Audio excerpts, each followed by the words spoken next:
Welcome back. We are 30 minutes away from President Trump and his big speech. President Trump expected to share his America First vision with a sales pitch to invest in America here at the World Economic Forum in Davos. I spoke with the CEO of WPP, Martin Sorrell, ahead of the president's speech. The advertising tycoon revealed what's next for WPP and why this year's summit is a lot different from pasts. Phenomenal optimism. Is it like 2006? You know, something's going to happen at some point in time. It must. I mean, equity markets seem to keep, going up vertically. So at some point in time, there has to be correction. The question is when. I think people are generally worried, not to be the canary in the coal mine, but are worried about the impact of expansionary moves on inflation and whether that feeds through into central bank action in terms of interest rates, which forms some sort of correction in the equity markets. As a businessman, what do you do when you look at this optimism and say, well, is this 2006 or isn't it? Of course, top of 2006, everybody was really optimistic. And then by the end of the year, we had a massive financial upset and a housing crisis, which went global. Well, it'll come at some point in time. The question is when. I don't think it'll come in 2018. And, of course, the Trump tax plan, and then we've had a reduction of regulation in America, and then we've got infrastructure spending probably coming in as well. Elaine Chao was in the delegation, so that will be an area where I think so the U.S. economy is strong, and people are very optimistic about it. Whether it'll have a 3 in front of it, or a 4 in front of it, or a 5 in front of it is another question. But as a businessman, you've got to anticipate. So what are you doing? Well, U.S. becomes more and more important as a result. I would say the fast growth markets, we're seeing some strength as well. So Asia, Latin America, Africa, the Middle East, and Central and Eastern Europe, particularly in a British context, because post-Brexit, if the UK is going to be a Singaporean-type model, it means that our trade patterns are confined to Germany, France, Italy, and Spain, and the EU 27.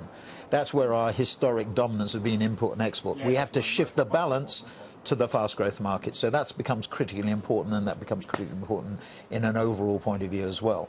It'll be interesting to see what President Trump says this afternoon. My bet would be he'll talk about FDI, foreign direct investment in America, trying to stimulate cheaper dollars. So we could probably see some more and more interest there. It's not necessarily a bad thing, as Secretary the Treasury Mnuchin said. Looking at TPP again, obviously with a balance in not necessarily in America's favor, but a balance with America rather than America being disadvantaged. Right, if they change it, if there's a change. I think he'll be stressing the impact of the tax cuts, which the market was expecting 25%. It goes to 21%. I heard Warren Buffett saying, he thinks it might work. And Charlie Munger, interestingly, saying he was even more in favour of it than Warren. And it was effectively a 40% improvement in after-tax earnings. This must have a very significant impact. And Secretary Mnuchin was talking about the impact it's already had on workers in terms of extra salary. So as long as it doesn't go, I think,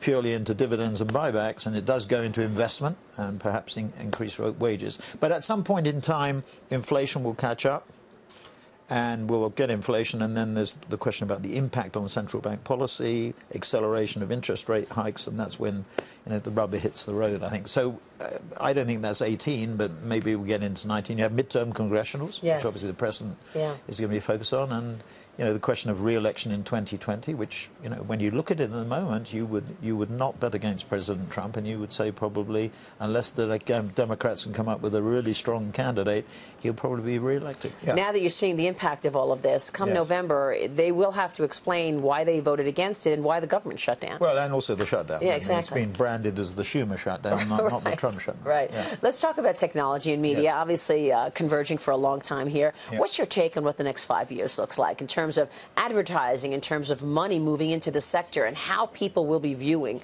content? Well, the juggernauts are Google and Facebook. Last year, of our 50 billion media book, about 5 billion went into Google and about 2 billion into Facebook. Very strong in both channels. The question is whether Snap will become more and more important, whether Oath will become more important.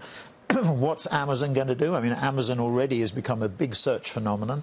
55% of product searches in America is conducted through Amazon, Alexa, et al. And they're paying like $8 billion for content. And well, that's another battle that's coming. I mean, Rupert's decision to he's sell to now Disney. Well, he's become a major investor in Disney as well. He'll have 5%. Yes, 5% of the company, and Fox shareholders I think have 20 or 25%. So that's but they will become. Well, they are our second largest investment. We're investing about $3 billion of the $50 billion in Fox and Disney. So there's that area. But then, of course, Amazon is building its advertising platform too. Very small at the moment. We were only just $200 million last year. We will be $300 million this year, but growing very rapidly. And that is the advertising platform as a competitor. The other ones, apart from Snap, are Oath, Tim Armstrong's operation with Verizon and Microsoft. And that's another potential contender. But the answer to your question is continued dominance. With that dominance comes responsibility, and the question is, I call them the Seven Sisters. You have the Chinese Tencent and Alibaba in relation to the Big Five with Apple and Microsoft as well, and as Google and Facebook and Amazon. And those seven are all more than $500 billion each. They've probably got about $4 trillion of market cap. Wow. Those 5 American companies are the 5 most highly valued companies in the world, and in our branding surveys, the 5 most dominant brands. So these are very powerful entities, but with power comes a responsibility. So the regulatory environment, particularly here in Europe, with GDPR and the decisions that still have to come down from the EU Commission on Google. We've had one decision from Vestager. There are 2 more to come down. Those become more and more important. And I think European governments are looking much more closely at the power that the internet giants have. Are you seeing increases in budgets in terms of advertising right now? Depends on where you look. In tech, yes, some big increases. In healthcare, amongst some HMOs, yes. Some other areas, some financial services areas. But in the packaged goods area, there's great concern. I mean, you've seen some announcements from the big packaged goods companies about lack of volume growth. I mean, the key to me, the problem that around our industry is that we're increasingly regarded as a cost. We're not. We're an investment. And there are 2 ways to win. You have to grow the top line. You have to grow it through innovation and branding. And branding that innovation once it's developed. Those are the keys. You know, you're not, if you're an automobile company, the key is about AVs and electrical vehicles and autonomous vehicles and sharing and mobility.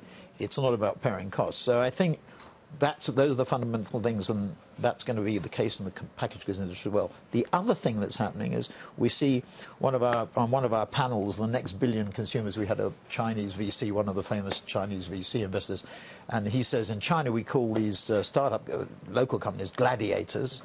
In the West, the FT named it piranha companies. Well, that tells you the difference in the mindset. So the local companies, you know, go to Huawei in Shenzhen, 50,000 people on the campus. You go to Alibaba in Hangzhou, 15,000 people on the campus. Huawei is amazing. It's 200,000 people.